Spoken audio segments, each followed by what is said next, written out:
What's up, everybody? Welcome to this episode of Team Chat Podcast, a special live episode of Team Chat Podcast, because we are here to talk all about the Switch 2. And not to spoil things, but Brandon has already hit the nail right on the head with the obligatory drop the price. I really hope that that's all that our chat would be. And then we could post a YouTube video thing that's like a summary, a recap of this episode that's just local game podcast bullied by drop the price stream chat. Maybe that's how we'll finally go viral. And the thumbnail's just us in tears crying and distraught while huge drop the price is all over So us. should I go get my spare non-waterproof mascara? Oh, so we can both layer so we can it up and then look like really we've really been crying. It. This is so. I like this. This is so 2018. But did you ever used to watch Jenna Marbles on YouTube? Oh yeah, I remember Jenna Marbles. Do you remember she did an episode where she tested out what the most dramatic mascara to cry in was? So she basically bought. I don't think I watched her to that degree to know fun. Every release or update. But I no, only I got into Jenna Marbles when she became a 30-year-old lady, and she had all of her being 30 plus years old episodes. Right. That's when we really connected, because I was like, okay, now we're on the same page. Now we're on the same page. We understand each other on a basic level. And her criteria was hilarious. Basically, she had a bunch of different mascaras that she was trying, and then she was making herself cry, and she would splat her face onto printer paper to see how good. Oh, that's pretty good. To see how good the drip was. Yeah. And then she would rate them on a list. It was one of my favorite episodes she ever did. It was so incredible. Funny. I think one of them was even a crazy color. It was either bright blue or bright pink mascara. Yeah. And she wanted to see if it was still good to cry in. It wasn't. I don't remember which one won. I just remember that it was very entertaining. Nice. But good also old Jenna Brandon, Marbles, also good old internet days. What a fun time. I still go back and watch old Jenna Marbles videos because they're pretty funny. Girl, the world. What was the one that she blew up for though? Camouflaging herself into a chair. Was that it? So that's one of the ones that I love the most from her. But I remember a friend showing me Jenna Marbles when I was in college. Okay. Back before I really understood YouTubers as a thing. Sure. And it was one of her videos where she was it was something about being drunk at the club or something drunk like at that. the club. Drunk at the club. Dude, Jenna Marbles, drunk something I just realized this probably YouTube. is still saying that we're streaming something else. Oh, yep. Are we streaming Nancy Drew? We're ranking Tekken. Rank Tekken is what we're streaming right now. No, we're not streaming Tekken, actually. But anyways, I don't remember what her first viral video exactly was, but it was something about oh, maybe it was acting crazy at the club to get men to stop hitting on you. That, I feel was the episode that I first encountered her. But then I didn't really come back to her new content until probably 10-ish years later, and I just sort of found her naturally. It was probably the episode where she bought 11 outfits for her dog, and I was that's the kind of content that's great I'm content. here for. What else do you need? It was her dog's birthday, so it was 11 outfits for 11 years old, and he incredible. got it was a little chihuahua. He got 11 little outfits. It was fantastic. What a sweet little pup. Yeah, Jenna Marbles rules to this day, even though she's no longer. We should go back. We should go back on, or I guess I should a little memory lane. You watch should. Back some of that stuff. Yeah, she had a lot of really cool stuff when she turned 30. That's the point. Before that, no need to go There's back. one episode where she does her boyfriend's nails, but with the really long acrylics. Yeah. And he's actually oh, I get the appeal. And it's so wholesome. It's so funny. You should definitely watch that one. So how you said that of the, I get the appeal. He's doing a lot of clicking around. That reminded me, do you remember those old videos that was let's get some shoes? Yes, it had that same vibe. It sounded like it from when you just said it. That's the vibe of character he became when he got the acrylic nails. Incredible. It was super funny. Love it. But also, Brandon, what a couple of days. What a couple days, it right, has man? Been. Oh my God. I mean, not only in the video games are part of the greater problem. Yeah, it's just an overarching, all over the place, just world that we're in right now. You could call it a shit show. Yeah, you could call it that. You could call it a lot of things. I feel like, but it's something here, and we're here to talk about it. It's something that we're all having to deal with, and we're going to commiserate because this is going to be an episode. We're talking about the Switch 2 reveal. We're talking about the Direct, which I know this. Apologies for not having an episode earlier, or kind of giving an update because we were quasi scrambling because we did our episode earlier this week. We recorded it. That was going to go out this week. And it was on last week's Nintendo Direct, the one that was just about like Metroid Prime 4 Beyond or Metroid, and all that stuff. Just the games one. And then it was like rumor mill. There was going to be the April 2nd Direct. And those became true. And then a lot of stuff we had talked about, like, spoiler, Silksong was debuted in this, April 2nd one. And we, at the last bit of our episode, just railed on, like, when the hell is this game coming out? Yeah. Where is this game? And so, like, it really didn't make sense to put out that episode anymore. But then we didn't want to go through the rigmarole of recording, then the production process. So here we go. Live episode, everybody. And, it's been a minute, though, I guess, since we've done one of these. Yeah, a live episode. Yeah, actually, it's been quite a while since we did a non-game-based live episode. Yeah, it really has. Oh, boy. So in case you don't know who we are, well, this is Team Chat Podcast, a video game show, and we are here to talk about games, the ones we love, the ones we hate, and everything in between. I am one of your hosts. Let's see if this works. Jarrett Wilson, joined by Rachel Mogan. Look at that. We've got the name titles built into the live episodes this time. And they line up with where our bodies are. Right. Nice. Just planning ahead. Looking ahead. Look at this. Patreon dollars at work, everybody. And so, you can join us here where you can listen to the show. And, of course, you can subscribe to the show on podcast services around the World Wide Web, like Apple Podcasts, Spotify, Amazon Music, and others. You can also watch a video version of each episode over on our YouTube channel. Links for all that are in the description below. You can also find us on social media such as Facebook, Twitter, and Instagram and Threads. We're also on TikTok. You can watch our stuff there. They can be getting some good plays there every once in a while. Discord, when we're not here, recording the show, all that good stuff helps us get the good word out there. That's very true. Not necessarily Jarrett. He's a man that actually has a life. I try to jump in, but like sometimes I see the conversation flowing, and I'm just like, I don't know where to go. I have nothing to contribute to this. You guys go on ahead. You guys made all the same points. I have nothing to add. Meanwhile, I'm on the toilet at work, and I'm just trying to burn time. Enjoy my break, and so I can get back to slaving away for the man. But if you'd like to help support the show and make the show bigger and better, you can head over to patreon.com/teamchatpodcast. Just like, while I get my list here, Allison H., Ark, Brandon W., Bro he's Mogan, doing it by memory. Super Saiyan Ace, Waves. Hurry, Jared, oh no! I pulled up the wrong one. Here we go. Allison H., Ark, Brandon W., Bro Mogan, Super Saiyan Ace, Erica L., Elise F., Fuchsia, James K., Michael B., Michael S., Snooty Boots, Susan M., and Zach S. have done. They've gone over to support the show for as little as $1 a month, and in return, we give you cool perks like getting the episodes early before the general weekly release and access to a private channel on our Discord server, the Rogues Gallery. But if you can't do that, that's no big deal. We completely understand there's a lot of free ways that you can support the show, such as telling your friends, writing us reviews wherever you're listening to and or watching the episode. And all that stuff helps us get the good word of Team Chat Podcast out to the masses. And for that, we're eternally grateful and love each and every single one of our viewers, listeners, and patrons alike. Heart emoji. Heart emoji. Brandon asks, is Zach S. that Zach? It's not. I was going to say, is like podcast Zach? No, it's not. Friend Zach? I don't know if you... Still friend Zach, but... Yeah, well, still friends. No, he's dead.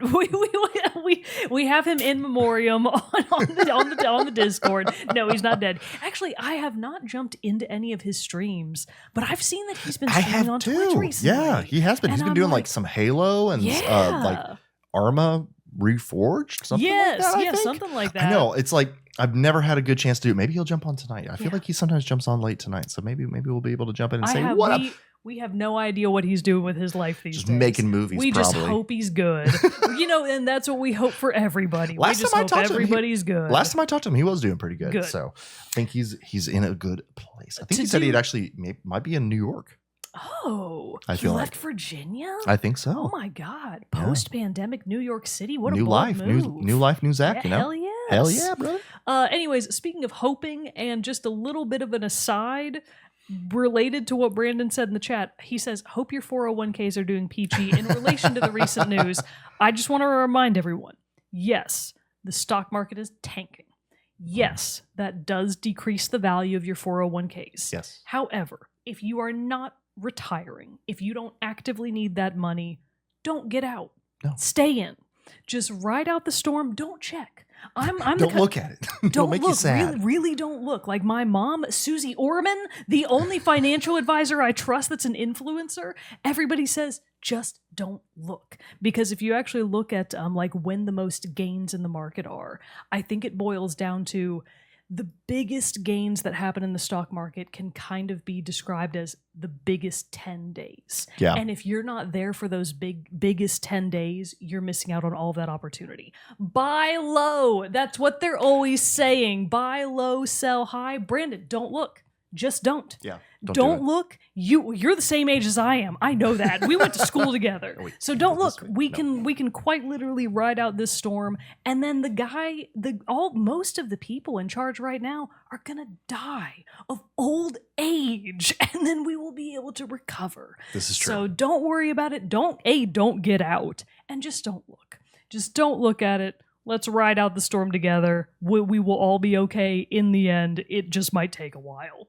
This financial advice brought to you by Team Chat Podcast Media, LLC. Please do not take us for actual financial advice, as we are not licensed professionals. But please consult your actual accountant or attorney. Yeah. Nice disclaimer. All right, well, with At least I'm not telling people to buy FTX.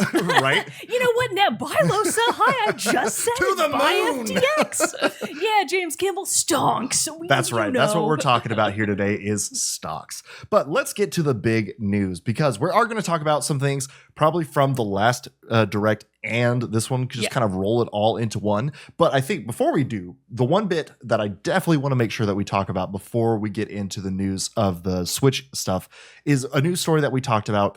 Haven't had a chance to talk about it. We talked about it on the last episode that we're trashing now. Want to talk about it here. Game Informer is back, and I just want to make sure that we have the chance to like congratulate them on air on one of our shows, because I am so excited that Game Informer is back. Their voice I've been missing it in the games industry and games media, and excited to have it back. And it's awesome that the whole team is able to come back. They were able to restore the whole back catalog, and it's just a good day for games media. And I know this news is like a week and a half old at this point, but like I said, we missed it. I wanted to be able to get just acknowledge it at least. Yeah, and we didn't technically miss it when we recorded on Monday. Yeah, we were supposed to be. Back when this was still like fresh news, we had a big segment all about Game Informer. So just to wrap up what we talked about there, if you like Game Informer being back and you want to make sure that they stay back and that they remain independent and that they remain editorially in charge of their own content, the best thing you can do for them that is free, just go to the Game Informer website and sign up for an account. It costs nothing. You just basically like sign up for their newsletter, more or less. And the physical edition of the magazine is coming back, correct? The physical edition of the magazine is coming back, and as soon as it does, I'm actually going to subscribe. Oh yeah, for sure. Because I don't care how high the tariffs are. I'm still going to subscribe. Thank you, Brandon. I knew there was somebody. It was somebody big who owned Gunzilla Games, and I was trying to look for it when we talked about it in the episode, and I could not. Neil Blomkamp. That's right. He owns Gunzilla Games, who wound up being the new purchaser. Who is Neil Blomkamp? The movie director. He did that District 9. Oh my God, really? Yeah. I loved District 9. Such a good movie. And man, I remember. I haven't seen it since like 2 years after it came out. Oh, I saw it in theaters when it came out. But I mean, I haven't seen it since then, so I need to watch it again. See, I feel like it's probably one of those movies that seeing it once is probably when you get the biggest impact. So honestly, I don't want to go back and rewatch it because I feel like it still left such a deep impression. Oh, see, like I remember little parts of it. Oh, I remember it very well. But like not enough. So I think I could go back now and like actually be and kind of be surprised again. That started happening with some older movies that I've watched. Like what did I watch recently? The Dark Knight Rises. I just randomly put that on the other day, unknowingly knowing that I was committing to a 2 hour and 45-minute film. But I'd seen it before, but just the one time in theaters, and then was just like, sure, why not? I'd seen a Bane clip on my TikTok and was like, sure, I'll watch this. And I was surprised how little of it that I remembered. And then also, too, how slow it felt. And then also, 3, how kind of like not good it was. Really? Like, yeah. Like there was a lot of it. Like the very beginning of it, felt so slow, like so fast. Like every scenes cuts, all the conversation dialogue just progressed. Then the middle like drug forever. The fight at the end between Bane and Batman was weird because it's like in the sun, and it's so all about like bringing Batman out of the darkness and stuff like that. But still, it just looked weird. And then Brandon, all the Bane quotes, of course. It will be very painful. for you? I have never seen any of the Christian Bale Batman movies. Oh, Not a they single are one good. of them. I mean, The Dark Knight is a classic movie, but here nor there. We are getting all over the place, and we have a lot of stuff we got to talk about. Yes, Super Saiyan. I did finally watch Tombstone. And while we're off topic, because I actually really want to know what he has to say about it, Super Saiyan. No, I didn't vote in the anime awards, but tell me more about this because there are awards. I know there are awards. I occasionally watch anime. Did you vote? What did you vote for? All I know is that if I had voted, I would have voted for Apothecary Diaries to be Anime of the Year because it's the only one I watched. I feel like you told me about that one, right? I love Apothecary Diaries. Nice. It's not new. Season 1 came out maybe 1 or 2 years ago, and then season 2 is currently airing now. By now, it may have actually wrapped up. Oh, okay. Oh, no, actually, I think it hasn't. They did I think they were doing like a 2-phase release cycle. So it was weekly releases for the first half of season 2, which happened like earlier this season. And I think like right about now, they are starting or have started back up the next half of the season 2 releases. Got it. Anyways, Apothecary Diaries rules. It takes place in like a pseudo, like not entirely realistic, but based on, I want to say maybe like Meiji era China/Japan. Like it has elements of both, but it's more or less feudal-ish Asia. Like just kind of take everything you know about ancient Japan and everything you know about ancient China and smash them together, and you've got Apothecary Diaries. But the gist is, it follows Mao Mao.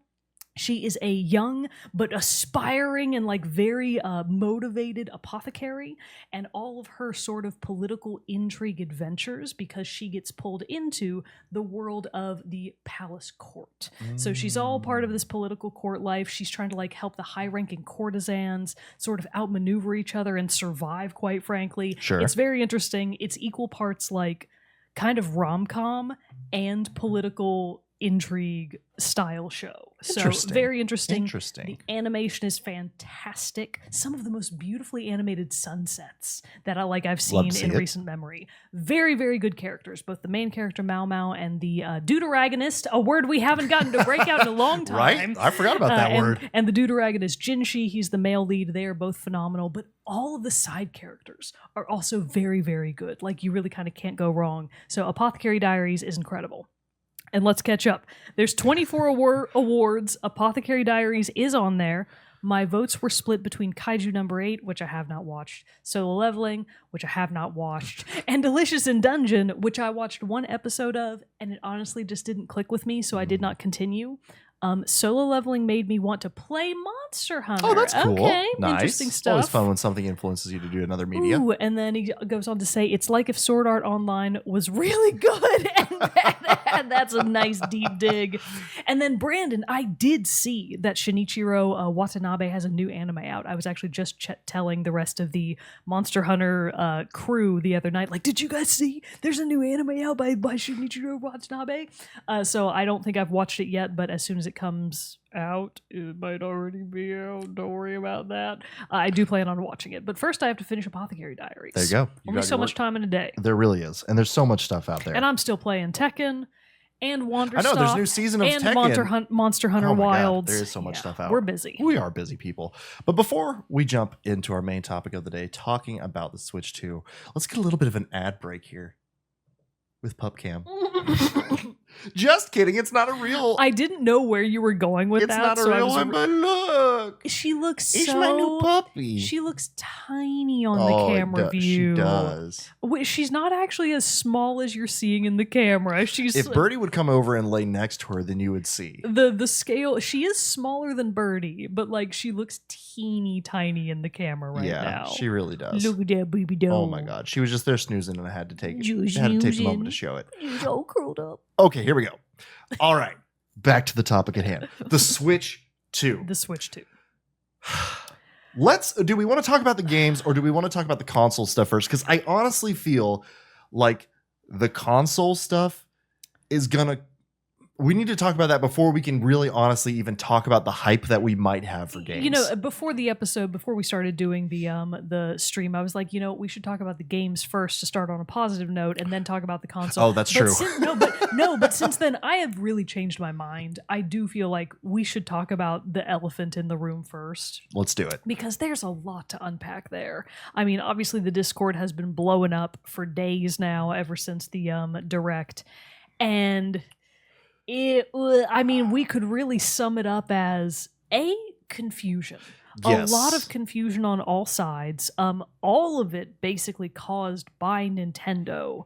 And I mean, just a lot of, you know, we kind of joke about pulling a Nintendo, where they like announce something cool and then they immediately undercut themselves. But like that has happened in this case to the nth degree. It's like every decision that was made was like, how can we do this wrong? And it is what it seems like, or how it's coming across to the consumer.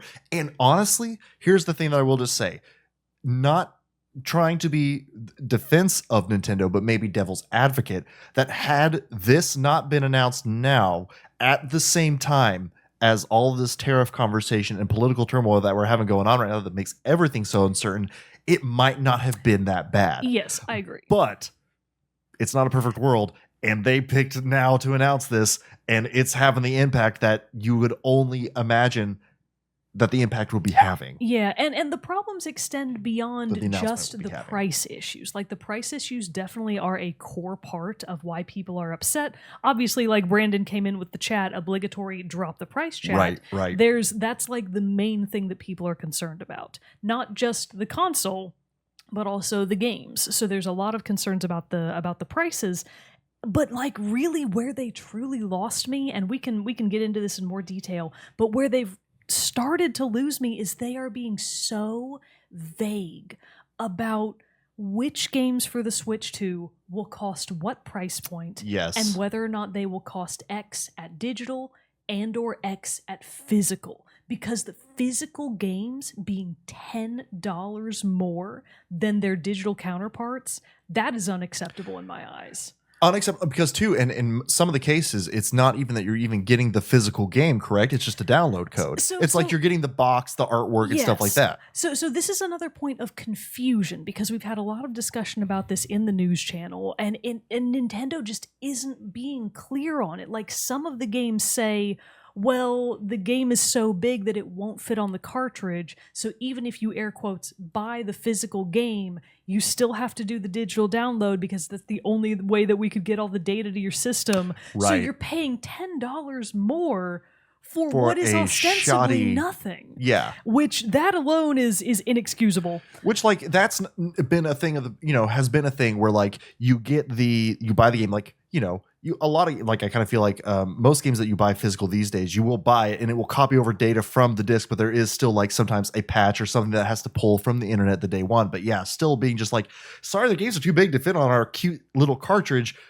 We're going to have to charge you more if you want to be a collector. Yeah, basically that's what it is. It's like if you want to actually own the media that you think you own, you have to pay a premium for it now. And I'm just not on board with that. Like I probably could have at some point weathered the storm of tariff pricing. Yeah. But if I'm not even going to be able to buy my games and truly own them, why would I do that? Yeah. So like you know me, I am a diehard Nintendo fan. Mm-hmm. I have played every Legend of Zelda game almost ever, not the CDI one. We don't talk about that one. I've played almost all of them, basically every mainline game. Sure. I have played all of those. So yeah, like back to LimeWire. Let's yo ho, my fellow pirates.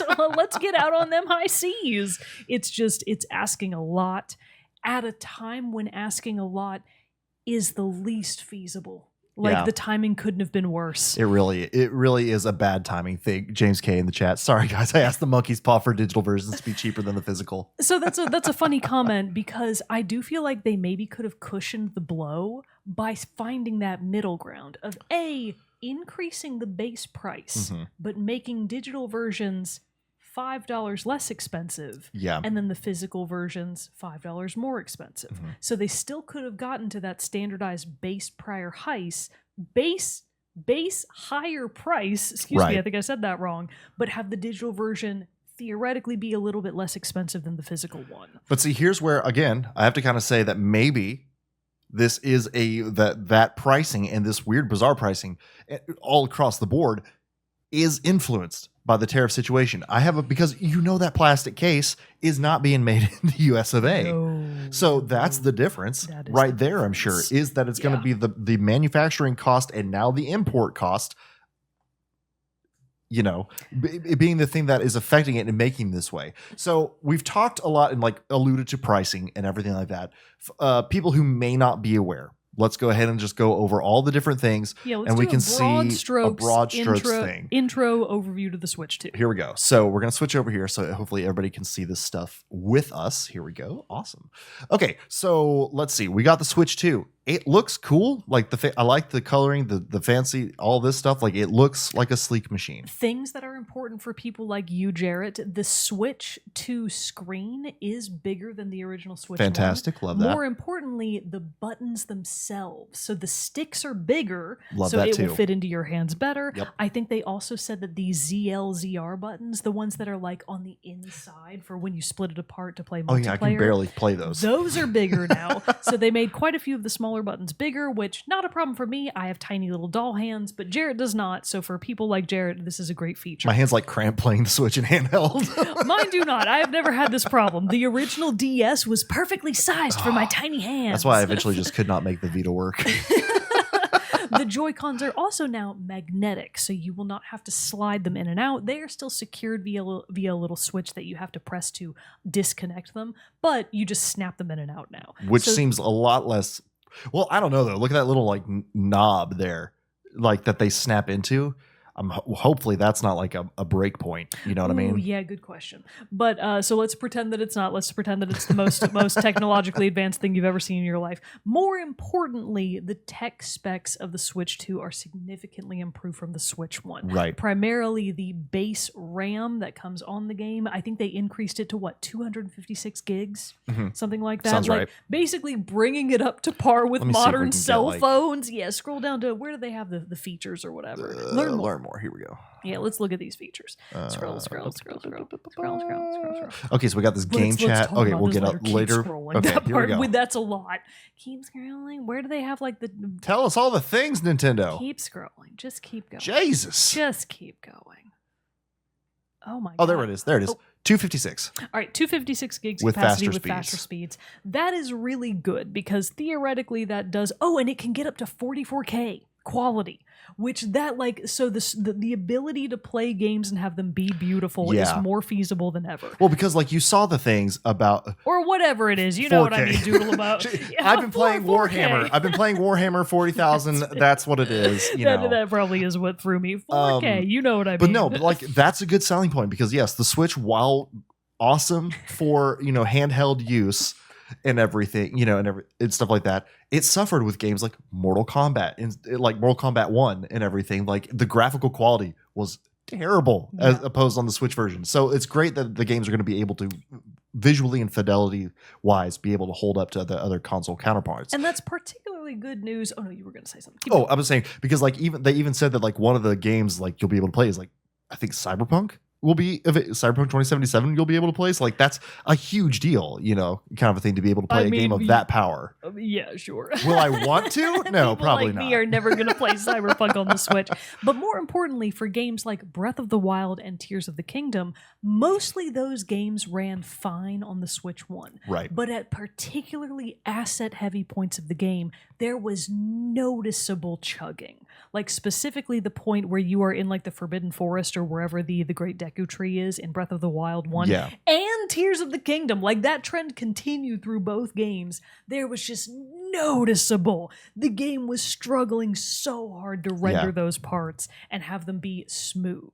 So the prospect of being able to go back and play Breath of the Wild and Tears of the Kingdom with greater both visual fidelity and better performance, that is exceptionally appealing to someone like me. And the Switch 2 can reportedly get up to 120 frames per second, which for Metroid Prime 4 Beyond, that was going to be pretty could sweet. be incredible. So like when the presentation was still going on and they announced like the Metroid Prime 4 Beyond 120 FPS, I think I mentioned in the news chat like, oh, sold, I'm going to get it. Yeah. But then Nintendo sure did have to keep Nintendoing. So let's jump back then, yes, because they did. So let's jump back then to where we can look at some price stuff. So we got Pokemon Violet averages like 15 FPS sometimes. I mean, I played a shitload of Civ 6 on the Switch. You get to a late game in that, oh my god, you're chugging. Waves, we did actually talk quite a bit more about Pokemon Legends ZA in the episode that we're probably not going to release now because the Switch 2 came out and it just kind of became everything. Yeah. But we were both joking about like, well, if Pokemon Legends ZA comes out and it runs just as bad as Arceus and all of the other Pokemon games in recent memory have, what's the point? Theoretically, it will run better on the Switch 2, but also I'm not going to buy it for the Switch 2 at those prices. Yeah. So there is the base model, just like run of the mill Nintendo Switch 2, $450.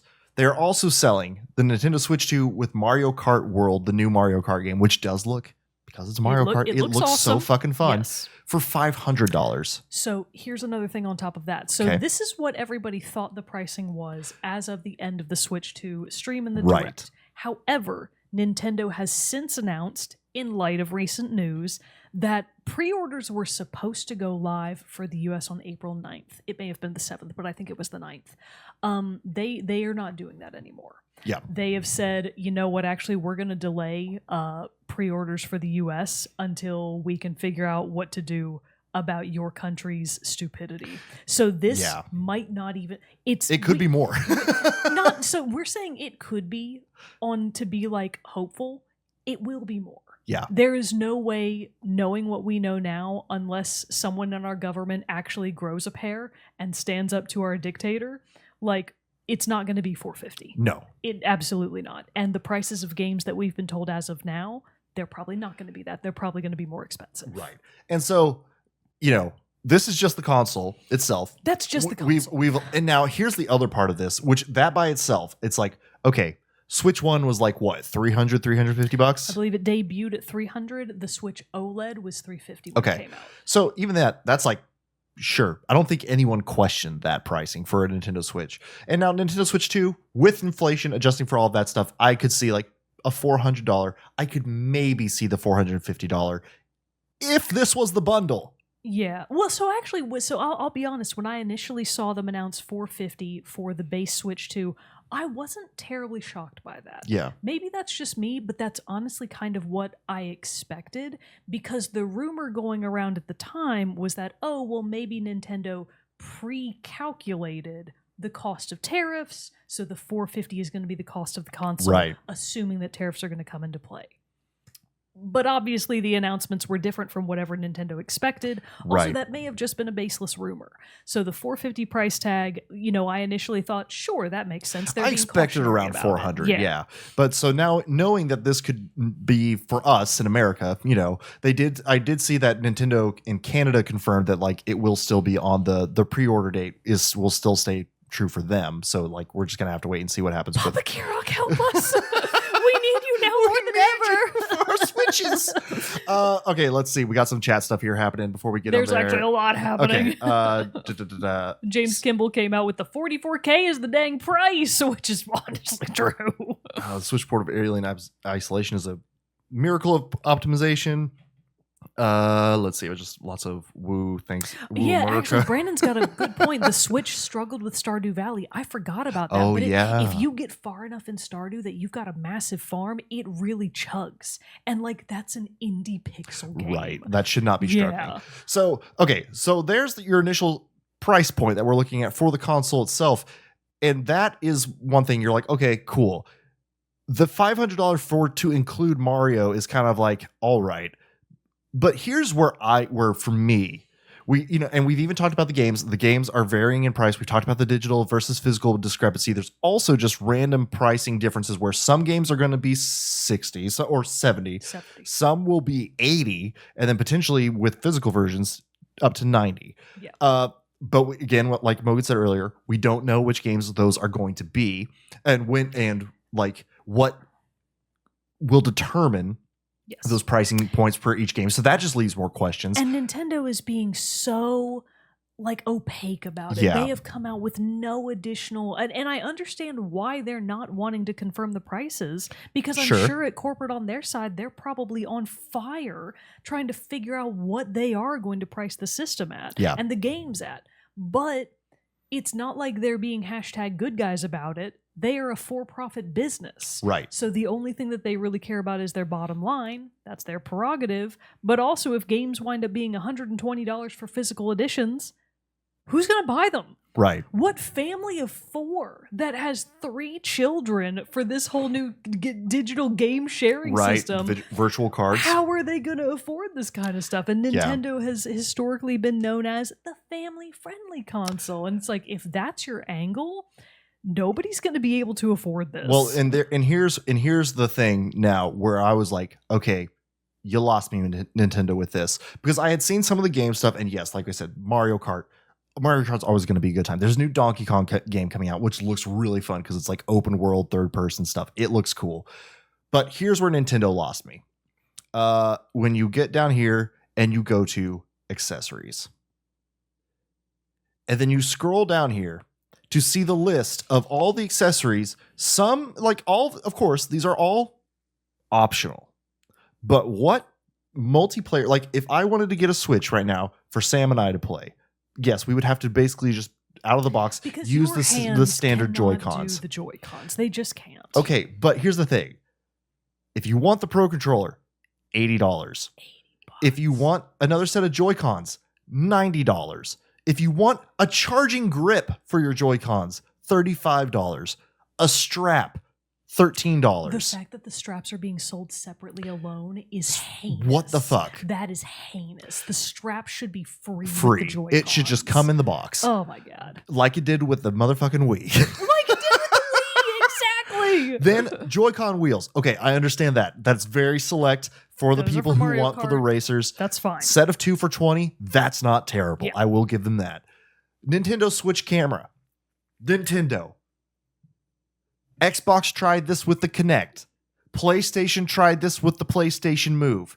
Why the hell do you think in the year of our whatever the fuck, 2025, that the people need a proprietary camera attachment for their gaming console to unlock some bullshit game chat abilities is stupid as hell. So let's get off on a tangent here, because this is like the whole... So they sort of front-loaded the Nintendo Switch 2 Direct with the reveal of the console. Yes. But then they did a lot of promo about the abilities. So angry, gonna crack open another beer. Yeah. I brought some delicious Icelandic beers today. So this stream is sponsored by Iceland beer while we can still get it. Einstock Olberg. Yeah. So basically, Nintendo is really hitting hard at features that were popular truly 15 years ago. So all of a sudden, they're basically trying to build in their own sort of pseudo streamer packages because they have their proprietary webcam,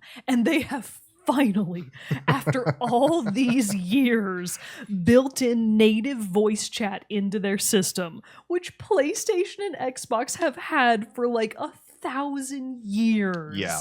And they're like, oh yeah, we've got the C button on the Joy-Cons now. That's for the game chat. And they're like really promoting it as this incredible thing. And it's just like, broskies, that was a long ass time ago. So just the pricing alone and everything else to deal with it, this part of the presentation I was very underwhelmed by, but like I could get past this because I'm not the audience for this. Right. I'm not gonna buy these things. That's fine. Maybe these just aren't for me. But I do want to we got Debo Pop 12 says the good news, it can work for any USB-C camera. And that's nice. That's nice. It does have the multi-ability. Bird, what are you doing? You can't go outside right now. It's too big of an ordeal to get you both back in. We'll let you out in just a second.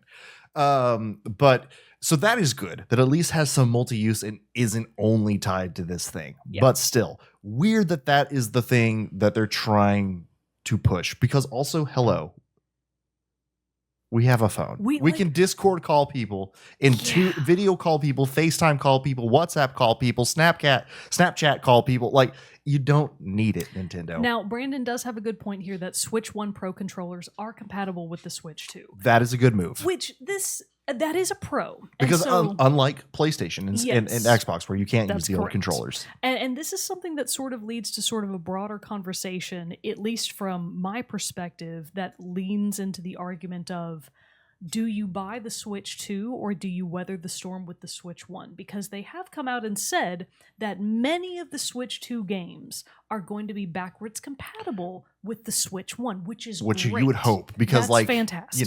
That happens like right now. The PS5 and Xboxes are just now starting to phase that out, where they're only releasing games for the current gen. Yes. And I mean, even with PS5, like we are how long into PS5 and they're still not as much anymore, but some games are still getting PS4 and PS5 releases.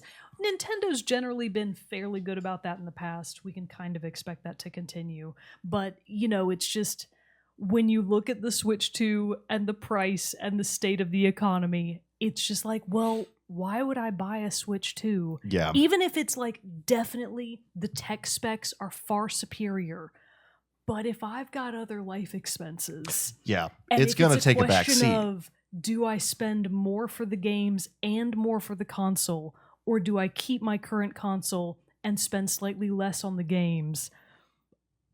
It's really hard. It's very hard for me to justify the Switch 2 as a purchase right now. Yeah. And so even then adding on the other things, the dock set.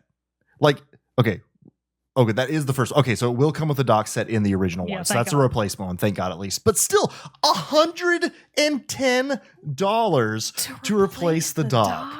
That seems like a carrying case, $35. That seems normal. That's fine. All-in-one case, $80. Sure, whatever. Seems a little high. I could do that. It's the size of a GameCube. You could just put your GameCube in there. Oh, that's cool. I still have mine. And then Nintendo Switch, an AC adapter for $30. Everyone just buy a USB-C cable and a cheap $10 one, and that'll do the same thing. Yeah. So, it's kind of the thing. Like, yes, I understand there are technical specs that are impressive. Like, the again, Debo Pop's talking about the 4K. Yeah. That is fantastic stuff. All variable refresh rate of the screen. That is very cool. But the big thing from this, and like I said at the beginning, I don't know if it's just the poor timing of it all with the current political climate and things with this, but holy shit, this was basically just like, they came out and showed it off and then slapped their consumer base across the face with it price-wise. And just because it just feels like it's going to be so, it is a monumental price point to be able to get the Switch and then have basic accessories. Yeah. Not to mention games. Yeah, I mean, really, like we said earlier, the console itself, sure. This is just me personally. Yeah.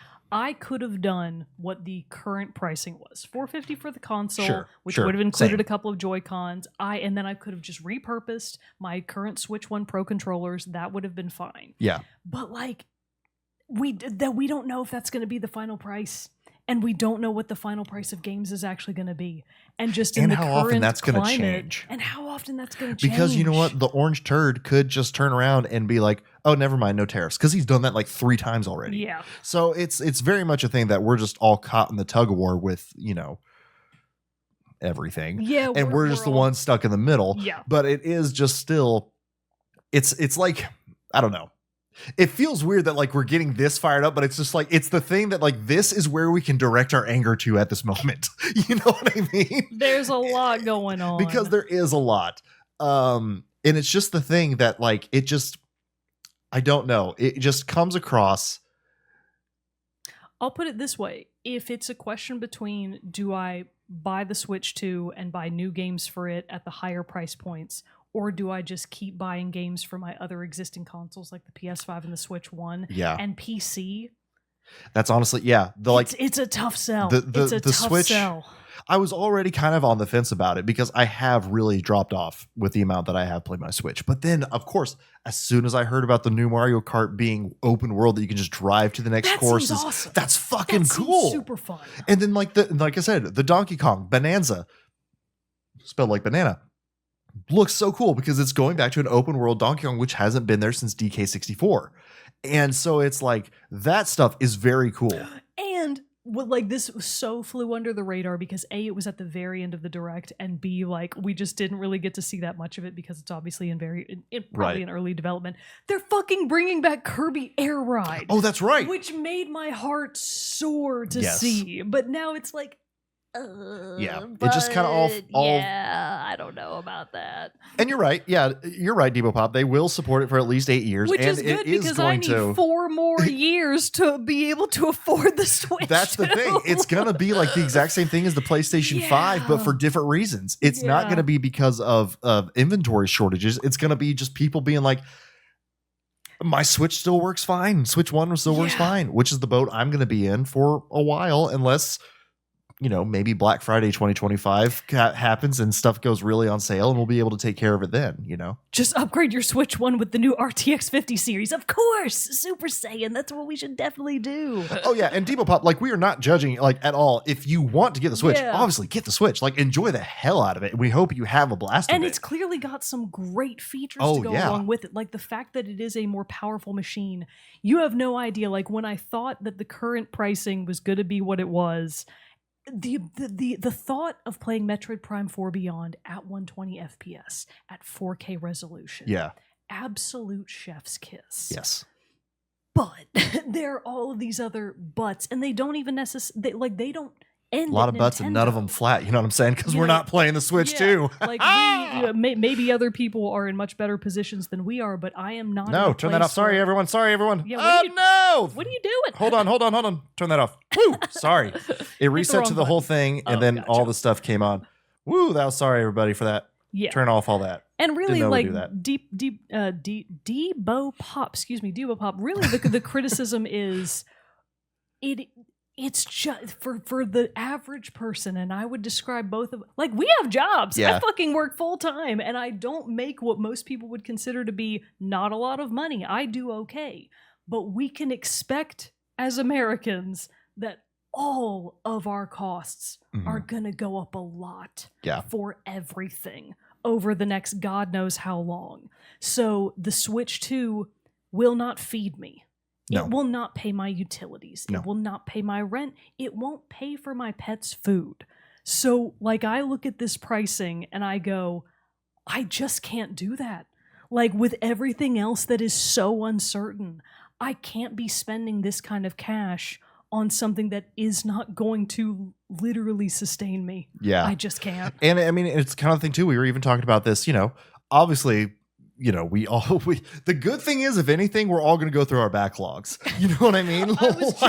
I was joking with Jarrett before the episode started. I was like, time to replay Dishonored 1 and 2 and Death of the Outsider again. All these things all over again to get to do them. But that's the thing. It's also going to affect us because the thing is, because capitalism being capitalism, the markets being what they are, it's going to Xbox and Sony are going to follow suit with price. The ripple effect. They always do. This is par for the course. And so, that's going to be the thing. So they're basically setting the standard of what games are going to cost, which again rolls into the conversation of what games should cost and what is a fair cost for games. Because James K posted in the Discord earlier today about a Super Nintendo game being $60, back when it came out. Which was a shitload of money. Yeah. Which now, in today's dollars, or, 10-ish years ago dollars, when we were buying games for $60 to $65, that not changing and not adjusting is what led to a lot of the stuff that we're having now with developers being crunched, overworked, studios closing down, all this stuff, because they're trying to recoup basically their losses of just not forcing the upgrade over this time. And so now it's all hitting at once. Yeah. And so it's the thing of, I'm fine with games costing more because I want to be able to support the developers making them. Yeah, we I want obviously. So I don't care if the games are expensive. Yes, I know that hurts my wallet. It makes me need to be a little bit more selective on what I'm picking and what I'm playing. But the thing is if that can balance this out and bring a little bit more stability overall, hopefully that's that will have a good result. And really, Doodle Abides hit the nail right on the head, at least in our cases, which is, I get that prices go up. We do. They probably should cost more than what they do right now. That makes complete sense. Mm-hmm. The problem is that wages have not tracked inflation for 20 plus years. Yep. So again, it's that rock and a hard place. It is. We want to be able to support the games that we love, the studios that we love, the game console creators that we love. Mm-hmm. But when all of that love costs money, we just have to be a little bit more discerning. But then also when one of those providers comes out with a laundry list of expensive ass items that you're going to need to be able to enjoy their platform, especially right now, that hurts. And that feels wrong. And it feels rough to the consumer. And I understand that's why everyone, we're this fired up. We haven't been this damn fired up since we talked about Rage motherfucking 2. I remember Rage 2, everyone. When life was easier. So, but Doodle Abide says, next TCP episode, 10 games under $10. You know what's definitely under $10? Rage 2. You can probably get that for the $1 discount, Ben. You can get it for 50 cents on Steam because it's the worst game ever made. Let's see. So, Debop says, pricing aside, Nintendo did come a long way from the original Switch. That is yes, true. It did. And we do give them props for that. That also, is very cool that they're able to do that much and still such a complete little package of for portability and all that stuff. And it's definitely true that for years and years, everybody in the gaming industry and gamers themselves have been ragging on Nintendo and the Switch for being a dinosaur of tech. And that was true. So to see them come into the modern era like this in a big way is wonderful. It's just that they are deeply intertwined with a lot of other factors now that are unfortunately, I think, hurting consumer sentiment. I mean, how much people are demanding drop the price in the chat. I think it's not just a Nintendo problem. It's an everything problem, but it's showing up here because, like you said, it is something that people can direct anger at. Right. And I'm not even necessarily angry at Nintendo. I understand that they have to make money. We talked about that. They do. But I also have to make money. I also have to make money, and they have to make money. But the thing is, it's like at some point, because I'm going to go off on another tangent here. And it's just the thing of just like of all the different things of like how, Netflix, when it started, you could get like shitloads of DVDs for a set amount of things. And, it's just like slowly these things start and they all start awesome. And then as time goes on, they get more awesome in some ways, but also some is taken away while asked more of you. And that is just kind of like the continuing trend that like everybody keeps piling on and everybody is like, hey, we had this base thing that got you hooked on it and you love it now and you need it in your life. Well, cool. Now you got the subscription for it.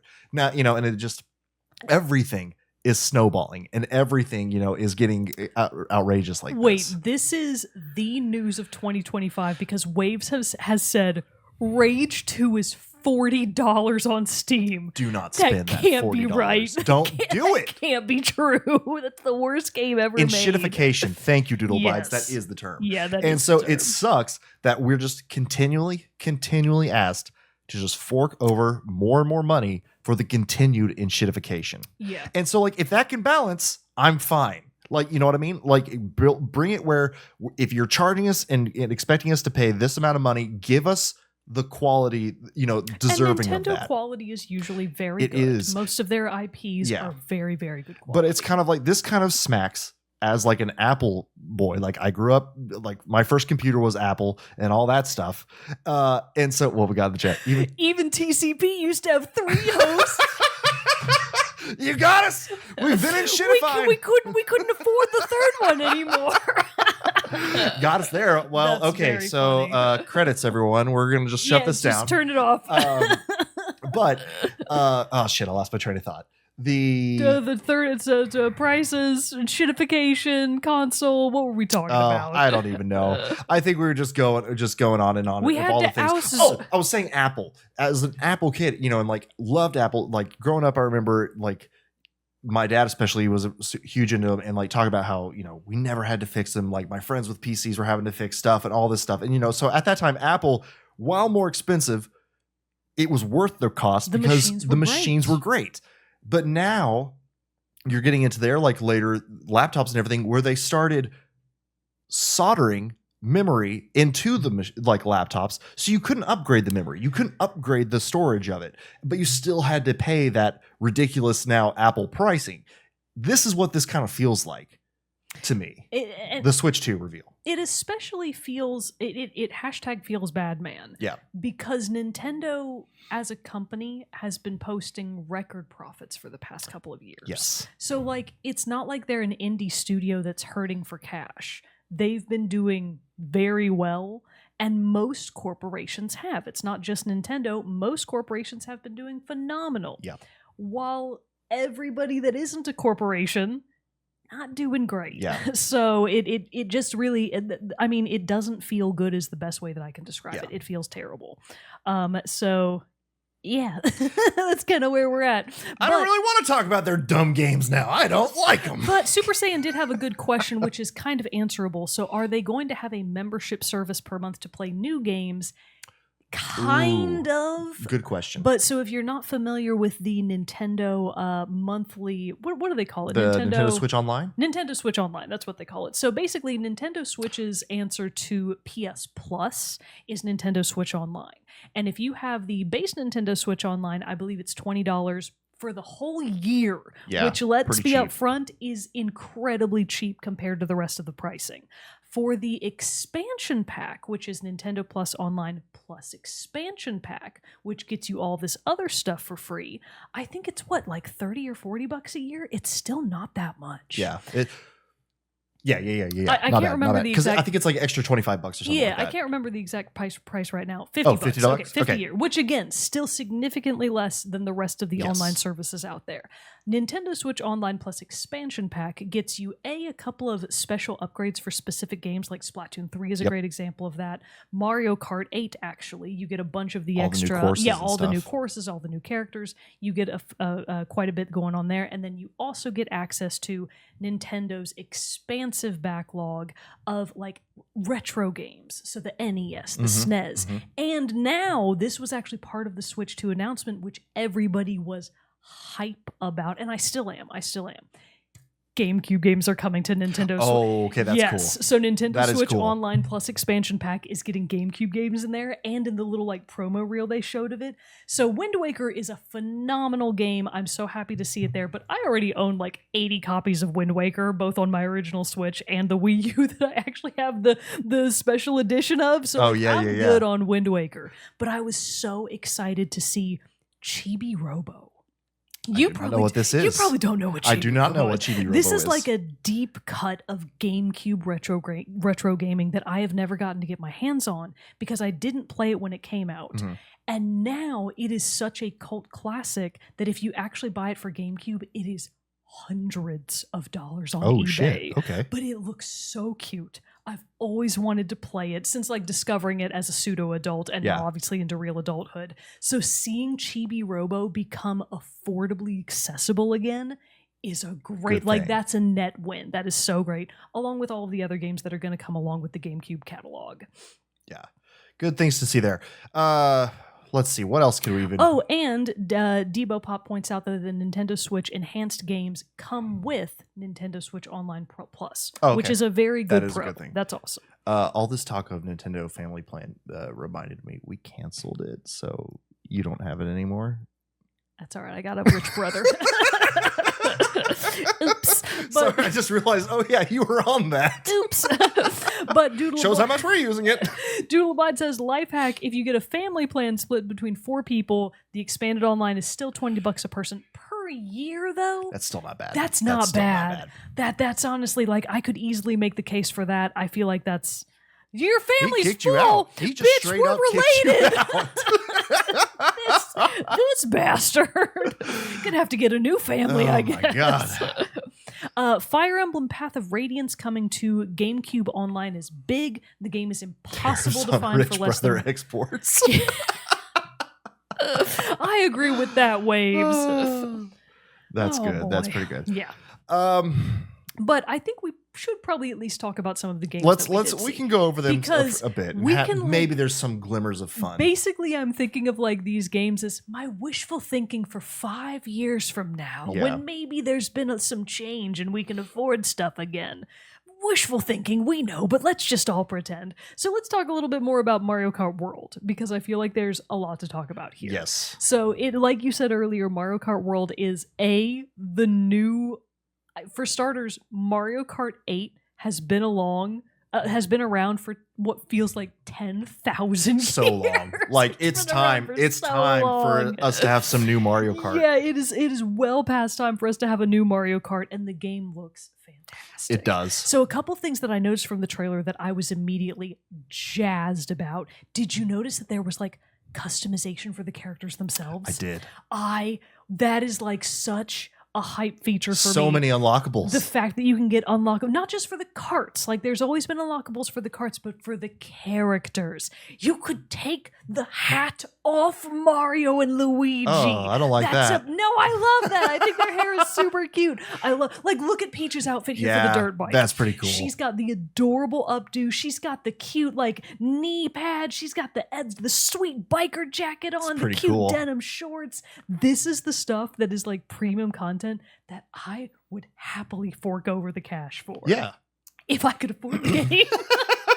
If I could afford the game, I would be so happy about that. So first of all, the game looks great. The customization options seem like they're going to be really expansive. And more importantly than that, it's an open world. It's like, Mario look at this. Kart. Look at this little thing here that shows like this map. the connected, all the different courses connected, and you could drive from one to the other. And that's incredible. That's incredible for Mario Kart. It's incredible for Mario Kart specifically because this adds, I feel like, a new dimension of single player playability to Mario Kart. Or even just like partying with your friends. Yeah. Like you're just cruising USA. Just cruising USA. But like in my mind, world, when I saw this feature, I was immediately thinking of chill Sunday morning gaming. Oh, for sure. Where I'm not like, I'm sipping my coffee. Mm-hmm. I'm not feeling like getting turned with the boys on a Friday night. No, I'm just wanting to hang out, play a chill game. Yep. I could totally see myself just like riding the roads on Mario Kart World, just having a nice chill Sunday afternoon. That's what I envision when I see this feature.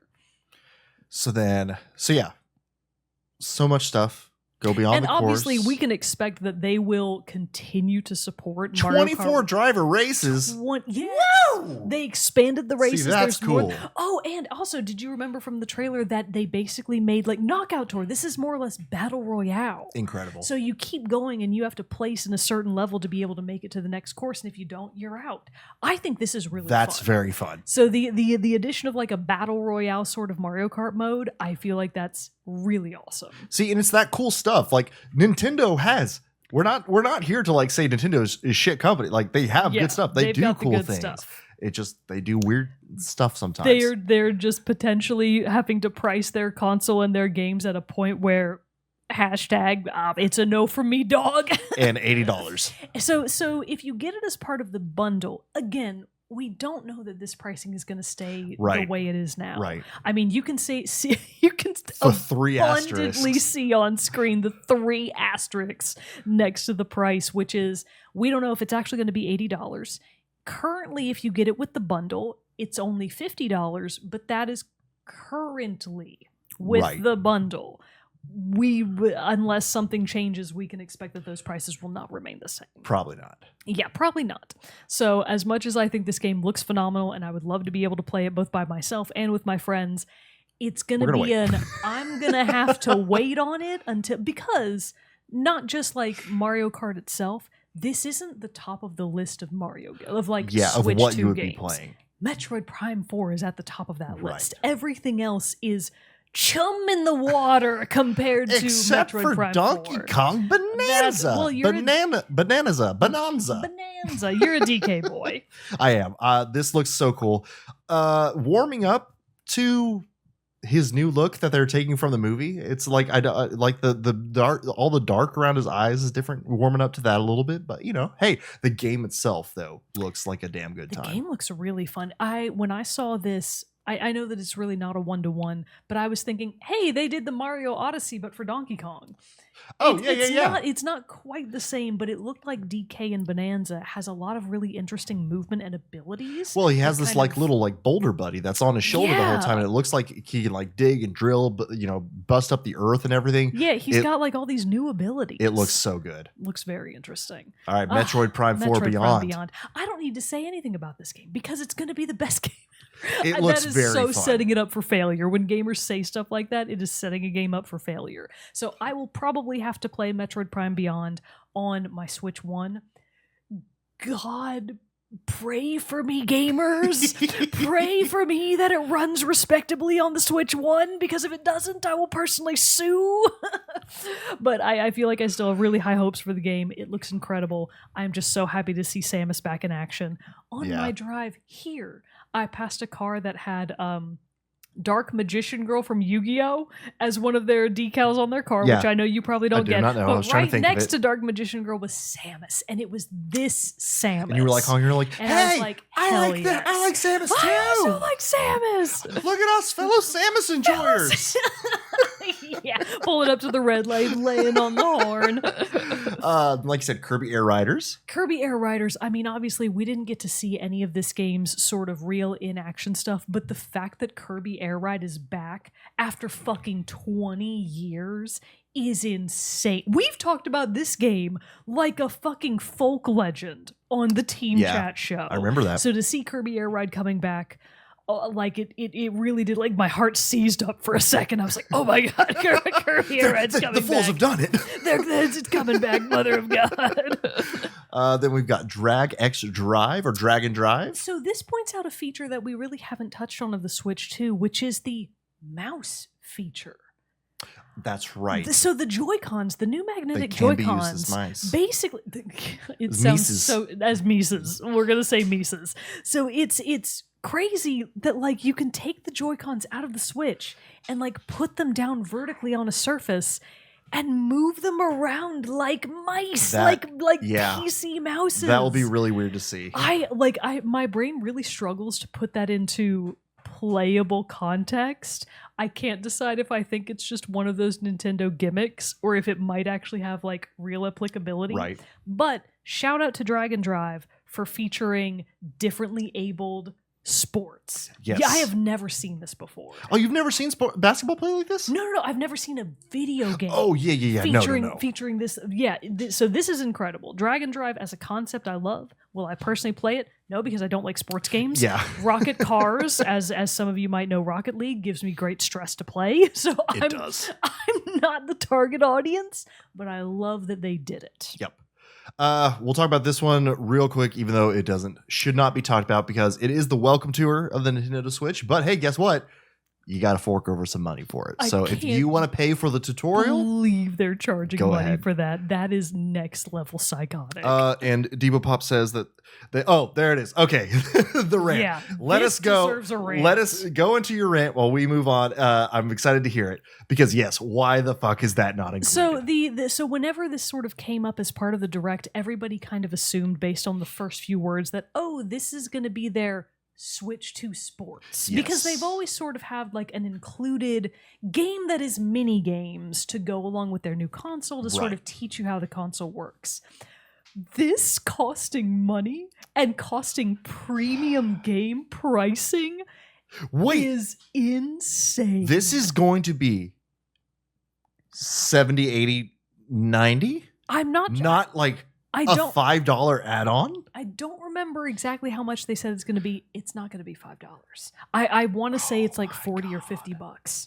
It was a lot of money. Is it only $10? Okay, well that's better, but still, you should not be paying for your tutorial. Who would pay $10 for this? Good God. Who would pay $10 That's the shit that I'm talking about. Nintendo, what are you doing? That is Why are you nickel and diming us for stuff that should, in nobody's mind, should not be free? And this especially feels like a slap in the face that they want to charge $10 for something that should be included, again, when they just have posted record profits for the past few years. It's like, at what point does the math stop mathing where they're just like, oh, we're making shitloads of money, but fuck everybody else? Yeah. No, apparently we passed that point a long time ago. Yeah. But here we go. I will learn about the Switch 2 by using As it. God intended. That's right. All right. So here we go. The last big announcement from this game-wise was the Dusk Bloods, which does look very cool. We got some FromSoft.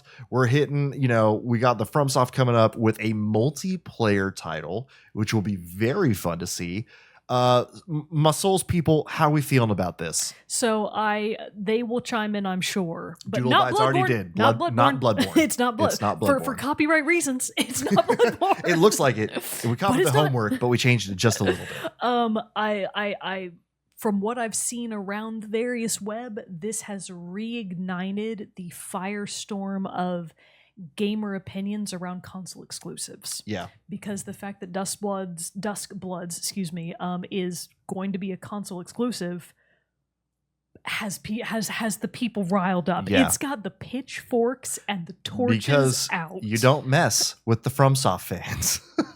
They are a uniquely capable people. They're like the James K says FromSoft has the best cutscene hands in the business. They are the opposite of Quentin Tarantino with his foot scenes. Oh, gross. Bro, why would you mention that? Because he did. I know, it up. But gross.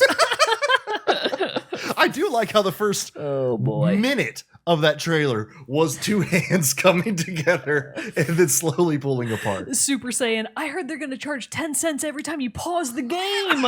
It's a joke now, but guys, in 10 years, it's not going to be a joke anymore. Oh my God. I do think this entire... this looks very Assassin's Creed. It looks... Yes, that's exactly what I was going to say. It looks very Assassin's Creed. I love... So some people have expressed concerns about the multiplayer aspect of it, and from the trailer, I can't quite tell. And are we concerned about it in the same way like we are with Night Rain? Because isn't Night Rain supposed to isn't that also going to be more of a multiplayer heavy FromSoft? I don't know enough to comment on that, but I do love this little boy, and I love the moon. So that particular moon is exactly the kind of face that is famous from Majora's Mask. No, not Majora's Mask. The Nier games. I can't remember what his name is off the top Nier of my Automata. head. But whoever the guy that makes those games, that face is so evocative of the faces he uses in his games. So I'm like, was this a collab? And all that. Just don't look at that frog. Don't look at the frog, Jarrett. Ladies and gentlemen, we are going to need to go back a little bit. The moon haunts you. We are going to need to reverse here a little bit. Hey, gamers, real quick, do we remember Marvel Rivals? Right? As a people? It's so hard. I played with Snooty Boots the other day. Oh my God. Oh. Why the fuck does this frog have a Cheshire Cat grin? Whoa. And huge toad titties. Okay, for starters, we don't know. We don't know if this is an amphibian. Those probably are egg sacs. Okay. They're probably not boobs. Okay. They're probably egg sacs. It is horrifying, though. This creature is upsetting. Jesus Christ. Oh, my God. So, yeah, this looks like a lot of fun, though. Yes. If we ever get to play it. And it looks beautiful. It looks like a beautiful game. James K in the chat says this does look way better than Night Rain IMO. I really like them. I don't understand the multiplayer aspect of it quite yet, but the little character that wears the long blue cloak, if I ever do manage to get my hands on this game, I don't know anything about them, but I'm going to main that character. Yeah. Let's see. Okay. Wait, that was a dinosaur! Hell yeah. Turok! It's Turok now! So this game looks rad. I don't think it's going to be a game for me, but again, this character, I like this little person. Seems cool. How do we change his name to Duty Boots permanently? I'm sorry, Snooty Boots. If you ever watch this, Waves. I think I technically can do it by that force. Power? I can change their role. I can force it upon them. Maybe we change the name of the stocks. Funny. Hey, remember the stocks? Oh yeah. Maybe we change it to Duty Boots Corner. Lady Demetrescu Frog. But James Kimball is totally right. So actually, this is a thing that I thought immediately when I saw Jetpack Guy. Yeah. I thought, hey, they put Mokujin in Bloodborne, which is a Tekken deep cut that you would not understand. Look up Mokujin. Put it in the YouTube. Mokujin was like an old, what do you call it? Like a mirror character. From Tekken 3 or 4, I want to say. Maybe Tekken 2. Was Mokujin as old as Tekken 2? Right. But Mokujin... how do you spell it? Moku. Jin. Mokujin. Mokujin, Tekken 8. Tekken 8! Let's see. Look at Mokujin. This? Tekken 3 Mokujin All right, ending. God, this was my chat. Get right, out of fucking here. ads. Skip. Don't look, people. Don't give look. them your Don't eyes. give them the money. Avert your eyes. Don't look at this person's crotch. Oh my god, I paused that on accident. Oh, Jared, apologies. What are you Here we go, skipping. Anyways, when I saw Jetpack Man, it reminded me. Oh, I know who. I've seen this. Totally like Mokujin. Okay, but why does Mokujin also? Well, that was his wife. That was Moku wife. The Moku wife, because okay, I thought Mokujin. That's sorry. Moku wife. I saw Toad Titty, and now that's all I see. So you gotta keep going because Mokujin has to do the chores around the house. Remember when Tekken used to be good gamers? My god, this is ridiculous. This was the ending you got if you beat the game with Mokujin. Oh my god. Oh my god. So Mokujin would basically just randomize their moveset depending on, like, it was just always random. Yeah. You would start every match and it would be something random. So Mokujin was a great way to test out other characters. My point being, when I saw Jetpack Man, I immediately thought of Mokujin. Yeah. So I know that's not I see the the case, resemblance. But that's that was the gray matter in my brain making the connection. Oh man. Let's see. Good point, Diva Pop. The future Mario, Zelda, Metroid, and Pokemon, to name a few, is forever changed. This actually brings up a point of complaint that we did have from the Discord. So I know that Ark's not here in the chat right now, but I know that she would want me to point out that she was greatly disappointed that the Switch 2 announcement did not come along with even a teaser or like a hint, a breath, if you will, about the next mainline Zelda game. And on the one hand, I get it. You know, the mainline Zelda games. Do we know it's coming or no? They're definitely going to make one. Oh, okay. But like nobody knows what that game is eventually going to be. So the fact that it wasn't part of the announcement, I know was a point of disappointment for Ark. And I'm sure it was for lots of different gamers. Sure. For me personally, I wasn't expecting it because Tears of the Kingdom came out, I mean, really quite recently compared to when Breath of the Wild came out and when Tears of the Kingdom came out. So like nowhere in my brain was it even a consideration that we would get any hint of the next mainline Zelda game as part of the Switch 2 announcement. I'm sure they will eventually start hinting at that. But you know, we really never know when they're going to do it. So I understand the disappointment. It wasn't a point of contention for me just because expectations, I think, lead a lot into that, but I get it. I get the pain. I thought, and Waves points out, I thought for sure they'd announce a new Animal Crossing. Yeah. This was another big one for a lot of people, both in our Discord and for just a lot of different gamers that I know. Animal Crossing New Horizons, I do feel like had its life support cut off earlier than it should have.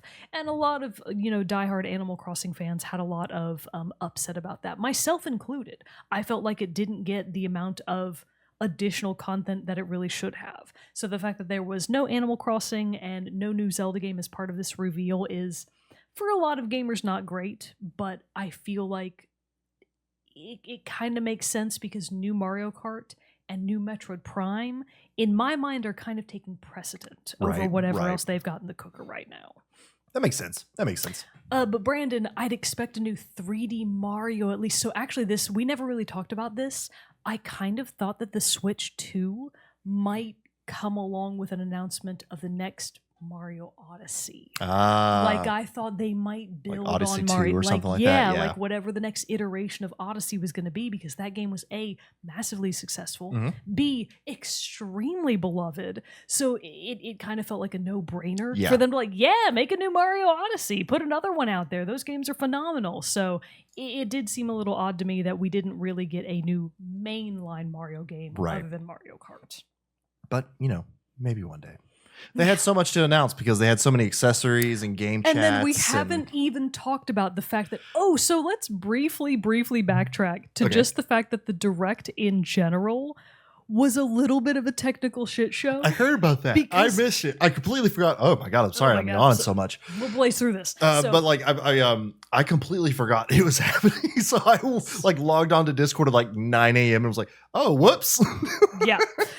So anyways, I actually was awake at the time because I was like, I'm going to get up early for the Switch 2 release. So I was there, and there was a point right in the middle where unfortunately the stream desynced with the audio. So everybody's screens were frozen, but you could hear the audio from whatever was playing next. And unfortunately it hit when a bunch of non-Nintendo IPs some of which were indie games, were being world premiered. Oh, that sucks. Enter the Gungeon 2. It was their world premiere. That sucks. And nobody really, I mean, you can see it in post, but you didn't get to see it at the time. At the time when all the players are and watching. And then, yeah, I saw this too, and I was shocked by this, that Silk Song was finally confirmed coming out this year.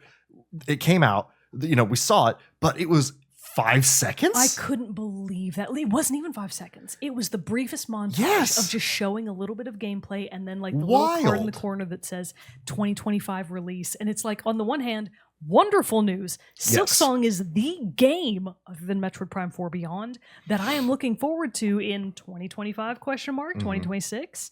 The fact that they glazed over it so hard, honestly, makes me concerned that it's not coming still out this not year. 2025? I'm not convinced. Yeah. Until Team Cherry comes out and says, yes, here it is. Silk Song is going to be releasing in 2025, and here's the release date, and here's all the consoles or PC that it's going to release on. I don't believe that's true. Yeah. I'm not getting my hopes up. Why would you at this point? I don't think it's true, frankly. Yeah. No, it's wild. Yeah, Silk Song not being mentioned has been a meme for years, and they just didn't show more of it. And if it's not a Switch One release, it has to be. I think that it will be, primarily because Team Cherry is an indie studio. Yeah, they need the Switch One numbers. They need the Switch. Exactly. They need those numbers. They cannot afford to do it without them. And Hollow Knight was not an original Switch release. Oh, that's right. Yeah, it didn't. It's all platform. That's right. Yeah, it didn't come to Switch until a year or two after it released. Mm-hmm. So I feel like Silk Song is probably going to be multi-console release and or PC release on release date.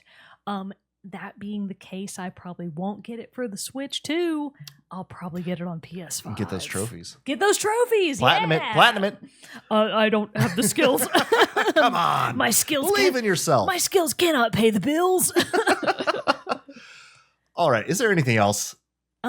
I don't think. I mean, there's the other games that from like the first direct, but at this point, they're old news. The only one I want to mention, because I do believe it'll be Switch One compatible, Bravely Default Remastered. Oh yeah. So Bravely Default, that honestly was like, I was really excited about that, and the prospect that I will, in lieu of the Switch 2, the prospect that I will get to at least play Bravely Default Remastered with new quality of life features on my current Switch. That is a chef's kiss. I'm very excited about that. Hell yeah. Do you think Switch 2 can run Monster Hunter Wilds? Yeah. Probably could. Well, I mean, with its new specs, probably. Path Pain 2 coming out in Silk Song. Gotta be ready for the challenge. Let's not talk about it. We'll save that for Extra Life whenever we do that again. We're getting old gamers. We are. It's hard. The last time we did it's tough out here, guys. Oh my God. All right. I think I've run out of things to We're complain exhausted, about. Guys.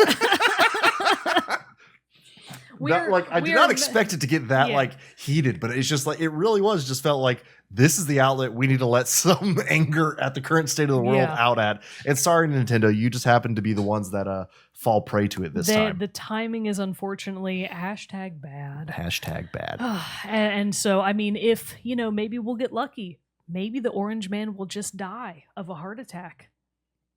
But in case he doesn't, just a reminder, 5calls.org.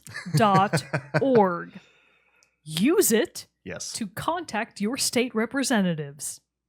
5calls.org. They give you scripts. They give you the phone numbers. They do all the hard work for you. All you have to do is call. Yes. I'm begging you. Stuff's got to change. Stuff's got to change. And I mean, if you don't tell your representatives that you want it to change, it won't. Yep. Anyways, that's it for my soapbox. There we go.